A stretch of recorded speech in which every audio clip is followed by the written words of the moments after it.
નમો અરિયંતાણમ, નમો સિદ્ધાણમ, નમો આયર્યાણમ, નમો વજ્જાયાણમ, નમો લોહે સૌવસાવણમ, એસો પંચ નમુકારો સૌવ પાવપણાસણો, મંગલાણં ચ સૌવેસી પરમમ વૈ મંગલમ. મંગલમ ભગવાન વીરો, મંગલમ ગૌતમ પ્રભુ, મંગલમ સ્થૂલભદ્રાદ્યા જૈન ધર્મો સ્તુ મંગલમ. પ્રવચનનો વિષય છે માર્ગ ભૂલેલા જીવન પથિકોની પ્રતિબોધ કથા. આજથી 1245 વર્ષ પૂર્વે બનેલો 4 પ્રસ્તાવ અને 17,000 શ્લોકોની અંદરમાં ફેલાયેલો કુવલયમાલા નામનો આ ગ્રંથ જેટલા પણ જીવો આ સંસારની અંદરમાં ભૂલા ભટકે છે, એ ભૂલા ભટકેલા જીવોને અગર માર્ગ ઉપર ચડવું છે, એને સાચા રાહે, સાચા પંથે, સાચા રસ્તે અગર આગળ વધવું છે, તો એક વખત આ કુવલયમાલા ગ્રંથ એ લોકોને વાંચવો પડશે, વિચારવો પડશે. કારણ કે ક્રોધ, માન, માયા, લોભ અને મોહ, આ 5 દોષોની આજુબાજુની અંદરમાં ફેલાયેલી આ કથા, એ બધા જ દોષોના ભોગ બનેલા એક એક જીવો, એના જીવનની અંદરમાં ભોગ બન્યા પછી શું હાલત થઈ, એમાંથી મુક્ત બન્યા પછી એ લોકો કેવા આગળ નીકળી ગયા, આખી કથા 17,000 શ્લોકોની અંદરમાં જે પથરાયેલી છે અને આખી કથા ઉપર ચાલે છે. એક પછી એક વાર્તા કહેતા જાય અને વાર્તાના માધ્યમે આ મહાત્મા સરસ મજાનો ઉપદેશ આપણને પીરસતા જાય. કદાચ ઘણી વખત એવું થાય કે ડાયરેક્ટ સીધો ઉપદેશ આપવાની અંદરમાં જાય થોડોક બોજીલ લાગે, ક્યારેક કંટાળાજનક પણ લાગી જાય. પણ આ એક કથામાંથી કથા, એમાંથી એક કથા, એક નવી અવનવી કથાઓ, અને એના દ્વારા આ સરસ મજાનો ઉપદેશ, અને એ ઉપદેશની કથાને જાણતા જાણતા જાણતા આપણે ત્યાં સુધી પહોંચેલા હતા કે કુવલયચંદ્ર કુંવર કુવલયમાલાને પ્રતિબોધ કરવા નીકળેલો છે. જંગલની અંદરમાં અવનવા અનુભવ થાય છે. એમાં જંગલની અંદરમાં તાપસીની જોઈ, સંન્યાસીની જોઈ, અને એ સંન્યાસીનીનું વિચિત્ર વર્તન જોયા પછી એને જ્યારે સવાલ પૂછ્યો તો એના બદલે રાજપોપટે આખી કથા કહેવાની શરૂ કરી કે આ સંન્યાસી, બાલ સંન્યાસીની આ જંગલની અંદરમાં કેવી રીતે આવી. હવે એ કથાની અંદરમાં આપણે ત્યાં સુધી પહોંચેલા હતા કે એક નાનકડી ગેરસમજ, એક મનની અંદરમાં ઉત્પન્ન થયેલી ખોટી, એક કોકના માટેનો ખોટો વિચાર માણસને કેટલા બધા વિચિત્ર વર્તનની અંદરમાં લઈ જાય છે કે પોતાની પત્ની એક સાધુને જ્યારે ચીપકીને ઉભેલી છે, એમને વીંળીની જેમ વર્ગીને ઉભેલી છે, એટલે કે દર વખતે કોઈક તમને વર્ગીને ઊભું રહે એટલે રાગ જ હોય કે ખરાબ જ હોય એવું નથી હોઈ શકતું. પણ એ વિચારવાની તાકાત સિંહ પાસે નથી. બહુ શોર્ટ ટેમ્પરેચર માઇન્ડ, બહુ ટૂંકી દ્રષ્ટિ ધરાવનારો આ માણસ તાત્કાલિક નિર્ણય કર્યો, મુનિ ભગવતની હત્યા કરી. પોતાના ભાઈની હત્યાને જોયા પછી શ્રીમતીએ પણ પોતાના પતિની હત્યા કરી. મરતે મરતા સિંહે પણ પોતાની પત્ની શ્રીમતીને મારી નાખી. 2 દુર્ગતિમાં ગયા, એક આત્મા સદગતિની અંદરમાં ગયા. અને સ્વયં કેવલજ્ઞાની મહાત્મા જે આ ભૂકુચ્છ નગરની અંદરમાં કથા બતાવે છે પ્રજાજનોને, 2 વિદ્યાધરોને, એમના સવાલ પૂછવાના કારણે એ પોતે સ્વયં હતા. હવે જે સિંહનો આત્મા હતો, જે શ્રીમતીનો આત્મા હતો, એ તો પદ્મનગરની અંદરમાં શ્રીકાંતા નામનો જે પદ્મનગરની અંદરમાં શ્રીકાંતા નામની જે રાણી હતી, એ રાણીના ઉદરની અંદરમાં પુત્રી તરીકે ઉત્પન્ન થયેલો હતો. એ પણ થોડુંક સંસારનું પરિભ્રમણ કરીને આવી. અને આ બાજુ શ્રીકુમાર જે રૌદ્ર એવી નરકની અંદરમાં દુઃખોને સહન કર્યા, જ્યોતિષ વિમાનની અંદરમાં તાપસ કરીને જ્યોતિષ વિમાનની અંદરમાં દેવ તરીકે ઉત્પન્ન થયો છે. અને દેવ તરીકે ઉત્પન્ન થયા પછી એને પોતાના ભવાંતરો પૂછ્યા કોઈ કેવલજ્ઞાની ભગવંતની પાસે જઈને, અને એ સાંભળીને એને ખબર પડી ગઈ કે મારી પત્ની જેને મને મારી નાખેલો હતો એ દુરાચારી અત્યારે ક્યાં હશે. એને જ્ઞાન દ્વારા વિચારતા વિચારતા વિચારતા જોઈ લીધું કે પદ્મનગરની શ્રીકાંતા નામની રાણીની કુખની અંદરમાં એની અત્યારે રાજપુત્રી તરીકે એનો જન્મ થયેલો છે. હવે જોજો, આની અંદરમાં છે ને બે વાત આવે, પણ એને વાતને ઉલટી પકડી નાખી કે મને જેને મારી નાખ્યો એ અત્યારે રાજપુત્રી બનેલી હોય, એના જીવનને પણ ખતમ કરી નાખું, એના જીવનને પણ શાંતિથી જીવવા નહીં દઉં. હવે એક વખત તો ભૂલ કરી છે, અણસમજ કર્યા પછી ફરી વખત વરી પાછો આ એ જ ભૂલ કરવા માટે જઈ રહેલો છે. એટલે અયોગ્ય વ્યક્તિને તમે ભૂલ બતાવો, અયોગ્ય વ્યક્તિને તમે ઉલટાનું સારું કહેવાની અંદરમાં જાઓ તો પણ એના માટે એ ચીજ ખરાબ બની જાય છે. હવે ગયા બોની અંદરમાં એની પત્ની એને માર્યો છે, તો મારવાની પાછળનું રીઝન તો એને વિચારવું જોઈએ ને, કે મને એને કેમ માર્યો એ વાત બરોબર છે, પણ શેના માટે માર્યો એ નહીં વિચારવાનું, એક્શન જોવાની. પણ એ એક્શનનું રિએક્શન શેના માટે આવ્યું, એમને આવી એક્શન શેના માટે લેવી પડી એ તો જોવું જ નથી. મને કોઈએ માર્યો છે તો મારે પણ વિચારવું જોઈએ કે ભાઈ એને મને ભલે આ ભોગમાં કોઈ કારણ નથી મળતું, કોઈક ભયમાં તો મને કારણ હશે ને, એના કારણે મને એને માર્યો છે, મને મારેલો છે, એ તો વિચારવા તૈયાર નથી. ઉલટાનું એમ વિચારે છે કે મને જેને મારી છે એ સ્ત્રીને નહીં છોડું. એને એમ વિચારવું જોઈએ, અરે મેં કેટલો મોટો ગુનો કરી નાખ્યો, એક મુનિ ભગવતની હત્યા કરી, અને જે મુનિ ભગવંત એના સગા ભાઈ રહેલા હતા, તો મેં ઉલટાની ભૂલ કરી કે મારે એકવાર પૂછવું જોઈએ પત્નીને, કોણ છે આ તું જેને આવી રીતે લપેટાઈને ઉભેલી છે, તું જેને આલિંગન આપીને ઉભેલી છે, તું જેના શરીરને ચીપકીને ઉભેલી છે, કોણ છે આ? આવું એને પૂછવું જોઈએ. એ પૂછ્યું નહીં અને આવેશની અંદરમાં આવીને મુનિને ખતમ કર્યા. મુનિ એના સગા ભાઈ હતા અને સગા ભાઈના ખૂન થવાના કારણે એને ગુસ્સો આવી ગયો. આ સુધીની અંદરમાં શ્રીમતી આ સિંહ પોતાના પતિના બધા જ અપરાધોને સહન કરતી આવી. એને એ ન વિચાર્યું કે રાજમહેલના સુખો છોડીને આ શ્રીમતી મારી પાસે આવેલી, રાજમહેલની સુખ સુવિધાઓને છોડીને આ શ્રીમતી મારી પાસે આવેલી. મને પિતાએ દેશ નિકાલ કર્યો છે, મારી પત્નીને દેશ નિકાલ નથી કર્યો, છતાં પણ મારી પત્ની એક પતિવ્રતને સાચવવા ખાતર, એક પતિના પગલે પગલે ચાલનારી સનનારી હોવાના કારણે જ એ જ્યારે મારી સાથે ચાલી નીકળેલી છે એ એને નથી જોયું.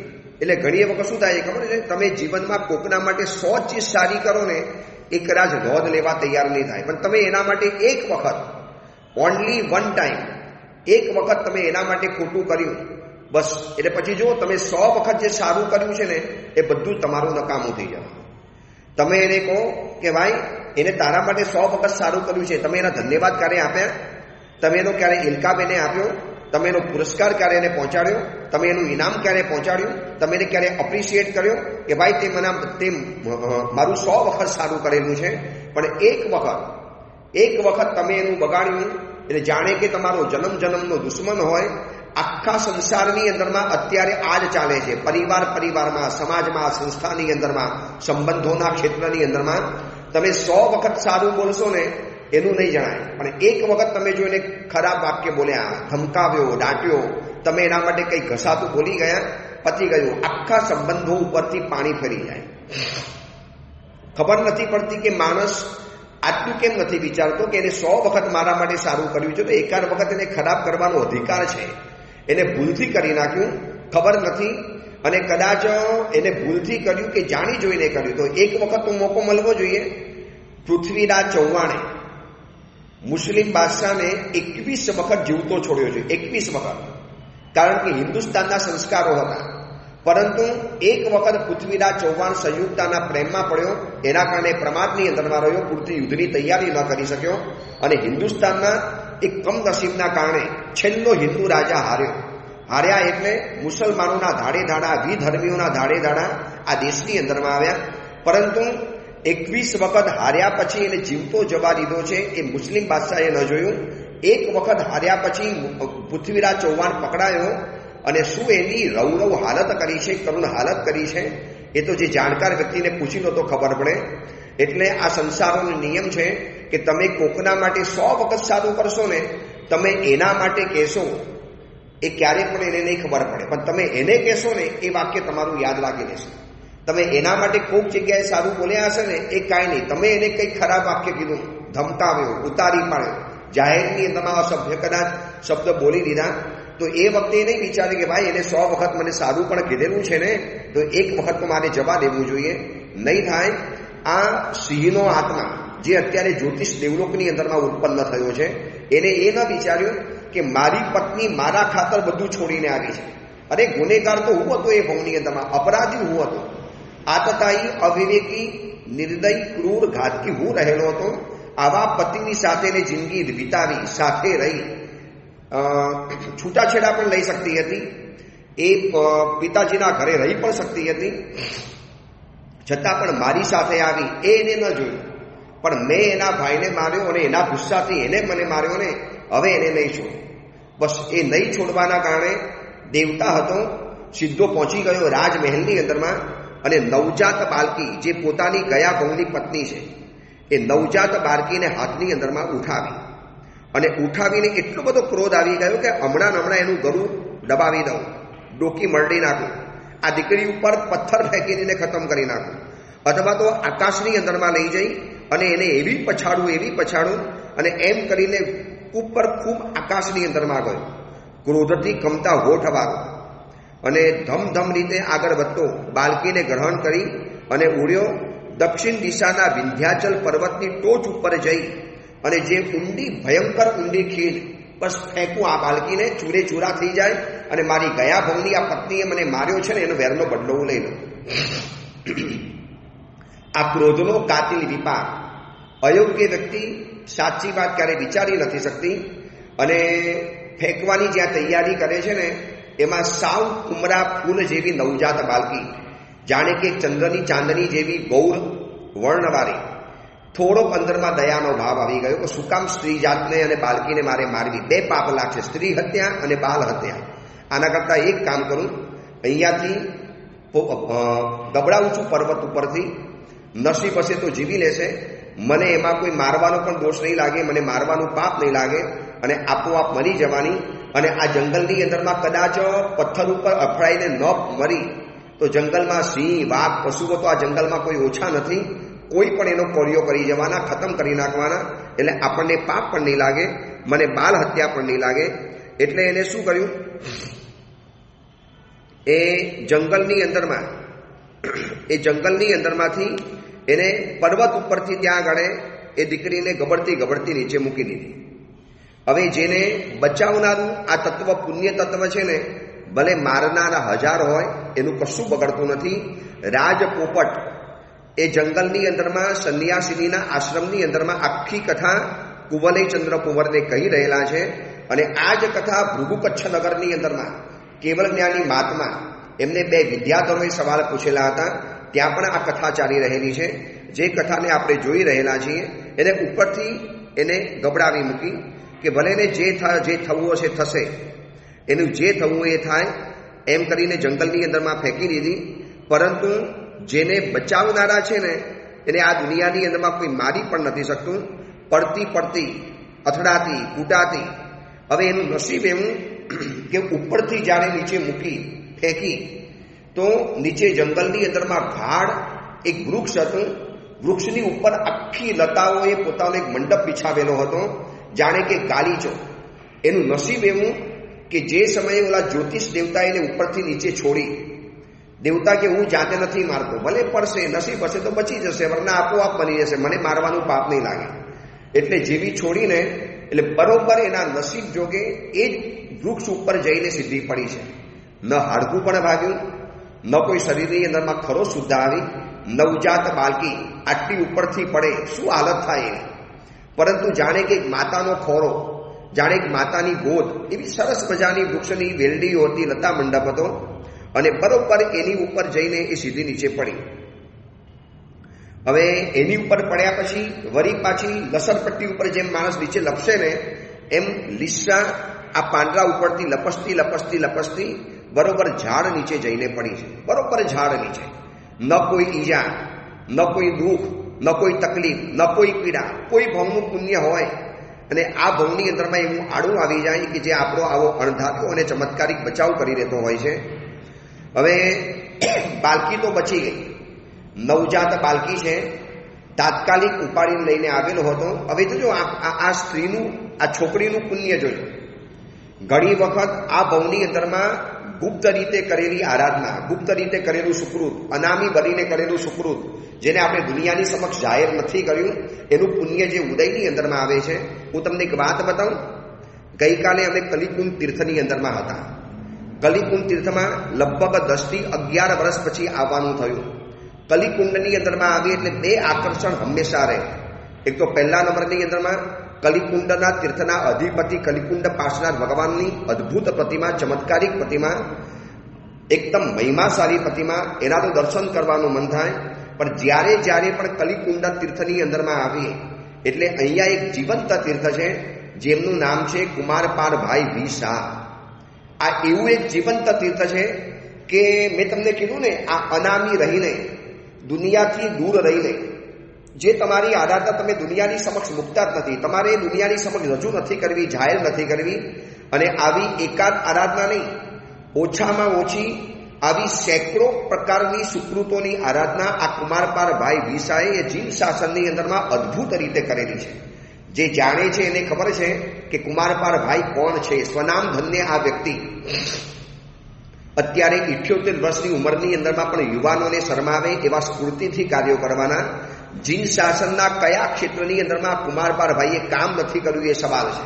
પાઠશાલા હોય, જીવદયા હોય, વૈયાવચો હોય, મૂર્તિ ભરાવાનું હોય, જિનાલયના જીર્ણોદ્ધાર કરવાના હોય, શિબિરો કરવાની હોય, સાધર્મિકોનો ઉદ્ધાર કરવાનો હોય, સાધુ સાધ્વીજી ભગવંતોનો અભ્યાસ કરવાનો હોય, પાલિતાણા કે શંકેશ્વરની અંદરમાં સમણ સમણી ભગવંતોના વૈયાવચ કેન્દ્ર ખોલવાની અંદરમાં હોય, કે પછી અજૈન વ્યક્તિઓની અનુકંપા કરવાની હોય, કે કોઈ પણ વ્યક્તિ આવે એમની પાસે, કુમારપાળભાઈની પાસે વ્યક્તિ આવે ખાલી હાથે ક્યારે પણ ન જાય. હું તમને આ વ્યક્તિનું જો વર્ણન કરવા માટે બેસું ને તો કદાચ કલાકના કલાકો નહીં, દિવસોના દિવસો પસાર થઈ જાય. ગઈકાલે સવારે લગભગ કલાક અને બપોરે 1.5 કલાક કુમારભાઈની સાથે બેસવાનું થયું. આમ તો પૂજ્યપાદ ગુરુદેવ ભુવન ભાનુસુરીશ્વરજી મહારાજ સાહેબના સંસારી શિષ્ય, એટલે આમ જોવા જઈએ તો અમારા ગુરુભાઈ. પણ શું આ કુમારપાળભાઈ કામ કરે છે, આજે પણ કામ કરે છે ને પહેલા પણ કામ કરીને બેઠેલા છે. એક અંદાજ મુજબ, હું ખોટું ન બોલતો હોઉં તો અંદાજ મુજબ મારા હિસાબે અબજોના અબજો રૂપિયાનું કામ આ કુમારપાળભાઈએ પોતાના હાથે કરાવડાવ્યું છે.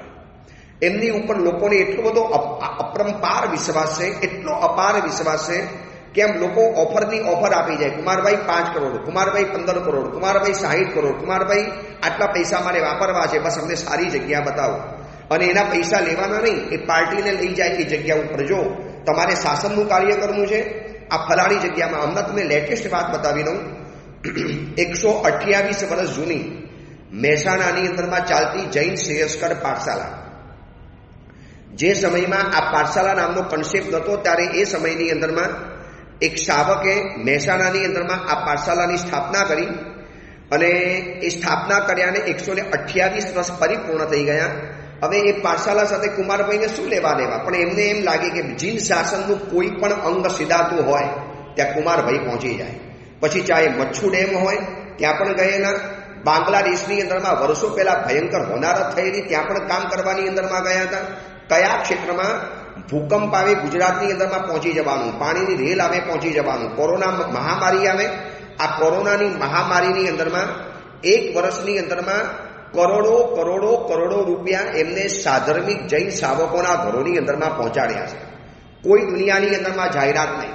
મેં કાલે કુમારભાઈને કીધું, કુમારપાળભાઈ તમે આ ભવની અંદરમાં અનામી રહી અને શાસનના જે સુકૃતો કરેલા છે ને એનું કદાચ ફલનું વર્ણન અગર જો કોઈ તીર્થંકર કેવલી ભગવંત કરે તો કદાચ હું સામાન્ય અંદાજથી કહી શકું છું કે લાખો ભવ સુધી ન ફૂટે, ખાધે ન ફૂટે એટલું પ્રચંડ પુણ્યનો પરમાણુઓ તમે ખરેખર ભેગા કરી દીધા છે. કુમારભાઈ શું તમારી વાત કરીએ, કોઈ જગ્યાએ નામો નિશાન નહીં, સન્માન લેવાની વાત નહીં, જાહેરાત કરવાની વાત નહીં, કુછ નહીં, કશું જ નહીં કરવાનું. હું ગઈકાલે બેઠેલો હતો ત્યારે વાત ચાલી કે મહેસાણાની આખી પાઠશાલા હવે હાઈવે ઉપર લઈ જાય છે. મને કે સાહેબ 128 વર્ષ જૂનું મકાન થઈ ગયું, પડું મકાન થાય, જીન શાસનના ભવિષ્યના પંડિતો તૈયાર થાય, ભવિષ્યના જ્ઞાનના પ્રચારકો તૈયાર થાય, આવતીકાલે જ્ઞાનનો વારસો જે સાચવવાના છે, શું આપણે એને આવા જૂના મકાનની અંદર રાખવાના? વર્ષો પહેલા 15 વીઘા જમીન મહેસાણા હાઈવે ઉપર લીધેલી હતી. આજે ત્યાં મસ્ત મજાનું જિનાલય અને અદ્ભુત વિદ્યાપીઠનું સર્જન થઈ રહેલું છે. નહીં તો મારા હિસાબે જે રીતે એમને વાત કરી, ઓછામાં ઓછા 60 થી 70 કરોડનો આ પ્રોજેક્ટ કુમારભાઈ આ કેવી રીતે પરિપૂર્ણ કરશો? એક સાધુને પણ ફાંફા પડી જાય, એક સાધુને પણ ચિંતાની અંદરમાં ગરકાવ થઈ જાય. મને કે કોઈ ચિંતા નથી, બસ ગુરુની ભુવન ભાનુશ્વરીમાંના વરસતા આશીર્વાદ, શાસન દેવીઓની કૃપા અને આવા કાર્યોનો શુભ સંકલ્પ જ્યારે લઈ લઈએ છીએ, શંખેશ્વરની પેઢી જીવનદાસ ગુડીદાસ પેઢીએ આખો જીનાલયનો સંપૂર્ણ લાભ લઈ લીધો. કદાચ 20 કરોડ 25 કરોડ 50 કરોડ જે પણ થાય સંપૂર્ણ જીનાલય. શું પુણ્ય છે કુમારભાઈનું. અને આ બાજુ 50 થી 60 કરોડનો આખો પ્રોજેક્ટ સાહેબ અડધા ઉપરનો થઈ ગયો. અને 1 કરોડ અને 54 લાખ સિવાય કોઈ ઓછા નામ લેવાના છે નહીં. અને સામેથી લોકો આવે છે આવું કામ જોયા પછી. ન કોઈ જાહેરાત, ન કોઈ પત્રિકા, ન કોઈ મેગેઝિન, ન કોઈ આવા હારતોરાના સન્માન, નથી આવા કોઈ કાર્ય કરવાની જાહેરાતો, કશું જ નથી. આનું છે ને માત્ર અડધું નહીં, પા ભાગનું નહીં, પા ભાગમાંથી પણ પા ભાગનું કાર્ય કદાચ મારા જેવા પદ્મબોધી સાધુએ કર્યું હોય ને તો દુનિયાના ચોકની અંદરમાં જઈને સરેજહાં વાતો કરું. અને એની સામે કુમારભાઈએ ડુંગરના ડુંગર ખડકી નાખ્યા છે કાર્યોના. કયા ક્ષેત્રની અંદરમાં કુમારભાઈએ કામ નથી કર્યું? આ એટલા માટે બતાવું છું કે જંગલમાંથી ઉપરથી ફેંકેલી આ કન્યા, કોણ એને બચાવે? આટલી ઉપરથી ફેંકાય એને બરોબર ઝાડ ઉપર જ પડવું, જાણે કે ગાલીચા જેવું ઝાડ, અને વળી પાછી ગબડતી નીચે પડવું, અને એ વૃક્ષ નીચે આવીને સહી સલામત બેસી જવું. કોણે બચાવ્યું? પુણ્ય. પણ પુણ્ય કયું ખબર છે? ગત ભવની અંદરમાં અનામી, અજ્ઞાન અને બિલકુલ ખૂણાના અંધારાના ભાગની અંદરમાં સુકૃત જબરજસ્ત કર્યા. અને એનું પુણ્ય જે બચાવી રાખેલું હોય ને, તમને ખબર છે એક ચીજની 2 એન્ટ્રી નથી પડતી. 2 એન્ટ્રી એક જ વાર એન્ટ્રી પડી જાય. અહીંયા વાવા લેવાની જો એન્ટ્રી પડી ગઈ એટલે આવનારા ભવની અંદરમાં એ પુણ્ય કદાચ આપણને બચાવવા માટે કામ નહીં લાગે, કારણ કે એક વખત તો ખર્ચાઈ ગયું. આ કુમારભાઈની હું તમને જે વાત કરતો હતો, ગઈકાલે બેઠા પછી કુમારભાઈ ઉપર જે અહોભાવ ઉત્પન્ન થયો છે, માત્ર સાધુ છું એક વ્યવહાર હતો કે શાવકને પગે ન લગાય, બાકી રિસરના એમના પગમાં ઝૂકી જવાનું મન થાય, એમને પીઠ થાપડીને ભેટીને ધન્યવાદ દેવાનું મન થાય કે શું તમે શાસનના કાર્ય કરો છો કુમારભાઈ. અબજોના અબજો રૂપિયા કયા ક્ષેત્રમાં કામ નથી કર્યું બતાવો તો ખરા. હિન્દુસ્તાનનો એક ખૂણો એવો નહીં હોય કે જ્યાં કુમારભાઈના હાથે સુકૃતના લિપિના ત્યાં અક્ષરો અંકાયેલા નહીં હોય. હિન્દુસ્તાનનું કોઈ પણ ક્ષેત્ર જોઈએ આપણે, ચાહે કોઈ પણ ક્ષેત્ર હોય. સાધુ સાધ્વીજી ભગવંતોને જે ભણવાનું ચાલે છે જૈન પંડિતો પાસે, હવે એ જૈન પંડિતોના જે ખર્ચા છે, મારી સામે જ એમનો જે સેક્રેટરી જે કોઈ ભાઈ હતો કાગળ બતાવવા માટે આવ્યો, પછી મને કાગળ બતાવ્યો. લાખો રૂપિયા ગયા વર્ષે એમને અનામી બનીને, કોઈ સમુદાય નહીં જોવાનો, દેખો તૈયાર થયા છે ગુરુદેવ ભુવન ભાનુસુરીશ્વરજી મહારાજાથી, પણ ગુરુદેવના સંસ્કાર કેવા છે? ન તિથિ જોવાની, ન ગચ્છ જોવાનો, ન પક્ષ જોવાનો, કશું જ નહીં જોવાનું, બસ માત્ર સમણી ભગવંતનો વેશ જોવાનો. શંખેશ્વર અને પાલીટણામાં જે વર્ધમાન આંબિલ તપ નામનું જે વૈયાવચ કેન્દ્ર ચલાવે છે, લાજવાબ એમનું આયોજન, એમની કાર્યકુશળતા, એમની જે એડવાન્સ પદ્ધતિ, જે રીતે આયોજન પદ્ધતિ, એક પણ પૈસાનું બાજુમાં રાખવાનું નહીં. પાર્ટી આવી, લાભ લેવો છે, એને સાઈડ ઉપર લઈ જવાનું, બતાવી દેવાનું, અને ત્યાં બધાને મલાવીને ત્યાં કાર્ય પતાવી દેવાનું. એક પણ જગ્યામાં અબજો રૂપિયાના પૈસાના કામ કર્યા પછી એમના મસ્તક ઉપર એક કલંક સુદ્ધા નથી. આ એક સિદ્ધિ કહેવાય. અને મોટી વાત તો એ છે કે બહુમાન લેવાનું નહીં, હારતોરા લેવાના નહીં. બાકી જો એમને બહુમાનને હારતોરા લીધા હોત ને તો આખો એક બંગલો એવોર્ડથી ભરી જાય, આખો એક બંગલો. છતાં પણ મેં એમને કાલે હસતા કીધું, કુમારભાઈ ભલે તમે છે ને આમ તો બહુ કડક માણસ છો, બહુમાન નથી લેતા, પરંતુ હું તમને આજે એક બહુમાન આપી દઉં છું. મેં એને હસતા કીધું, પૂજ્યપાલ રત્નસુંદર સુરીશ્વરજી મહારાજ સરસ્વતી લબ્ધ પ્રસાદ કહેવાય છે. કુમારભાઈ આ તમારા આ સુધીના મેં જે કાર્યો જોયા છે, અબજો રૂપિયાના કાર્યો, અને સહજતાથી, ન અરજી આપવાની, ન એપ્લિકેશન આપવાની, ન આગ્રહ કરવાનો, ન પ્રેરણા કરવાની, અને સામેથી સહજ રીતે તમે જે શાસનના કાર્યો કરો છો, અને જે તમે આમ એક જગ્યાએ જે સુકૃતના સરવાળા ઊભા કરેલા છે, કુમારભાઈ એમ લાગે છે કે પૂજ્યપાલ રત્નસુંદર સુરીશ્વરજી મહારાજ સરસ્વતી લબ્ધ પ્રસાદ છે. તો કુમારભાઈ તમે લક્ષ્મી લબ્ધ પ્રસાદ છો. તમારી પાસે લક્ષ્મી સામેથી આવે છે. અરે લોકો યોજના બનાવીને થાકી જાય, મેગેઝિનોમાં જાહેરાત આપવાની, એપ્લિકેશનો આપવાની, વંદન કરવા માટે સાવક સાવિકાઓ એને વારંવાર પ્રેરણા કરવાની, એમાં કેટલાક નારાજ થાય, કેટલા આવતા બંધ થઈ જાય. જ્યારે તમે ખાલી કલીકુંડની ધોળકાની એ ઓફિસમાં બેસીને, અને મેં એમને કાલે જોયું, કુમારભાઈ 10 વર્ષ પહેલા 11 વર્ષ પહેલા હું જે આવેલો ત્યારે એ જ તમારા પડદા, એ જ ટાઇલ્સ, એ જ ટેબલ, એ જ ખુરશી, એ જ પલંગ, કોઈ ફેરફાર નહીં. મને કે ગુરુદેવ જોઈ લો 11 વર્ષમાં કશું ફેરફાર નથી કર્યો. શું કામ કરવાની? બધી વસ્તુઓ સરસ ચાલે છે. કદાચ અબજો રૂપિયાના આવા કામ કરનારો બીજો કોઈ સામાજિક કાર્ય કરતા હોય ને, કોર્પોરેટ જેવી ઓફિસ બનાવી દીધી હોય અને એના જે રોજના લેખો છપાય, જાહેરાતો થાય, આવા જોયા છે, ખરેખર જોયા છે. અને એ સમયની અંદરમાં મિસાલ આદર્શ તરીકે મેં તો કાલે કુમારભાઈને કહ્યું, કુમારભાઈ આ તમારું આત્મકથા તમે લખો, આવનારી પેઢીને જબરજસ્ત કામ લાગશે. સાહેબ, જે છુપાવવાનું હોય એ ક્યારે છપાવવાનું ન હોય. ઘણી વાતો થઈ. આ તો હું તમને થોડોક સાર બતાવું છું, પરંતુ આ એટલા માટે બતાવ્યું કે આપણી જે વાત આવી કે આ ઉપરથી ફેંકેલી કન્યાને કોણે બચાવી? કોણ બચાવનાર છે? જંગલની અંદરમાં માતા પિતા તો દૂર બેઠેલા છે, અહીંયા તો દુશ્મનો બેઠેલા છે, આજુબાજુના શિકારી પશુઓ બેઠેલા છે. હવે જે વૃક્ષ નીચેથી સરકતી નીચે પડીને બરોબર એ જ સમયે જોજો અનામી અને અજ્ઞાત કરેલું પુણ્ય કેવું કામ લાગે છે. એ જ સમયે એ ઝાડ નીચે હરણીએ પોતાના નવજાત બચ્ચાને જન્મ આપેલો. બરોબર બચ્ચાની બાજુની અંદરમાં જઈને એ પડી. એટલે હરણીને શું લાગ્યું? મેં 2 બચ્ચાને જન્મ આપ્યો છે, મને 2 બચ્ચાનો જન્મ થયો. એટલે પોતાના બંને આંચર એક મુખની અંદરમાં આપ્યું નવજાત કન્યાને, અને એક મુખની અંદરમાં આપ્યું છે પોતાના બચ્ચાને. હરણીને ખબર નથી કે આ માનવ બાળ છે, આ પણ નાનું બચ્ચું, આ પણ નાનું બચ્ચું. હવે તમે વિચારી શકો છો, આકાશમાંથી પડવું, એ જ વૃક્ષ ઉપર પડવું, સરકતું ઝાડ નીચે પડવું, એ જ ઝાડ નીચે નવજાત બચ્ચાને જન્મ આપવો, અને સૌથી પહેલું દૂધ મળી જવું માતાનું દૂધ તરીકે. હજી તો જન્મ પામ્યા પછી માતાનું દૂધ પણ નથી પીતું, મરી શકતી હતી. અને હવે બન્યું એવું કે હરણના બાલના બચ્ચાની સાથે સાથે આ હરણી પણ એને પાલે છે, પોષે છે, મોટું કરે છે.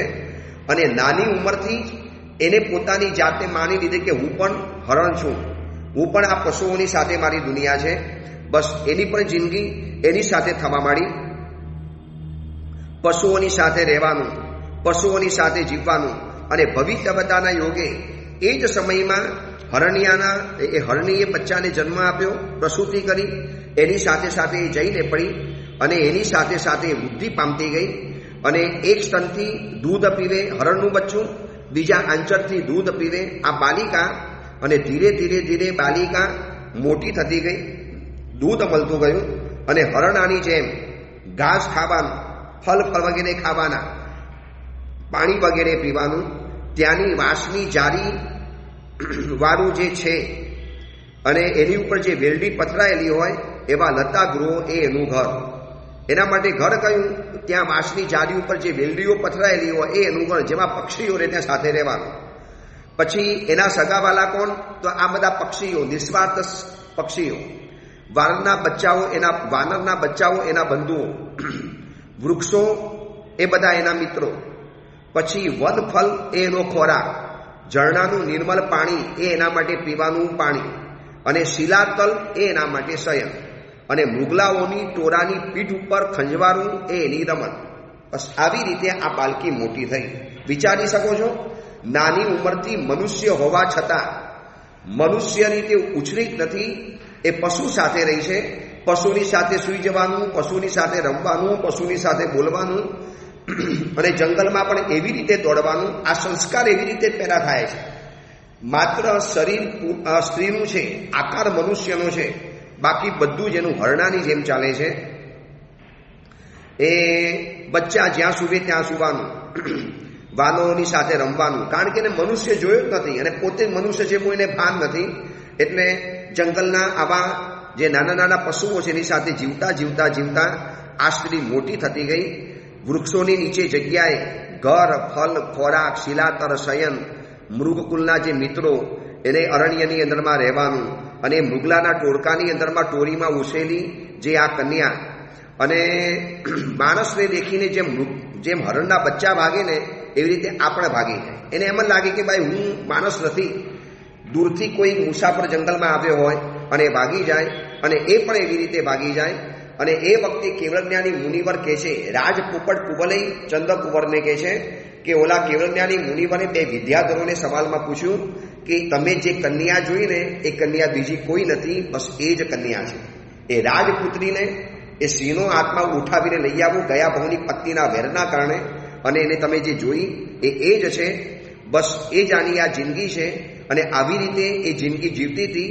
અને તમને જોયા પછી જે ભાગી તમને મનુષ્યના રૂપે જોયા પછી એ હરણાની જેમ હરણાના ટોળામાં તમે જે ભાગતી જોઈને અને તમને જે આશ્ચર્ય થયું એ આ જ કારણે આશ્ચર્ય થયું કે આ જ એની જિંદગી છે અને આવી રીતે આગળ વધે છે.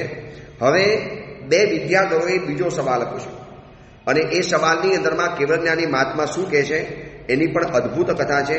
એ વાત આપણે આવતીકાલે જોઈશું.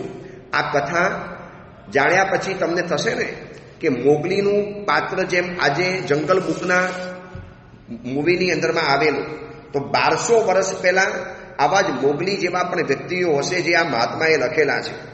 એટલે આ કુવલયમાલા ગ્રંથની અંદરમાં શું નથી એ સવાલ છે. આજે લોકોને એમ લાગે કે મોગલી, પણ મોગલીનું પાત્ર આવું જ હતું જે આપણે આ જોયું. બસ આવી રીતે જાણતા જાણતા આગળ વધતા જઈશું. એ જ મંગલ કામના, મંગલ ભાવના. જીનાગ્રહ વિરુદ્ધ કાંઈ પણ બોલાયું હોય તો મિચ્છામી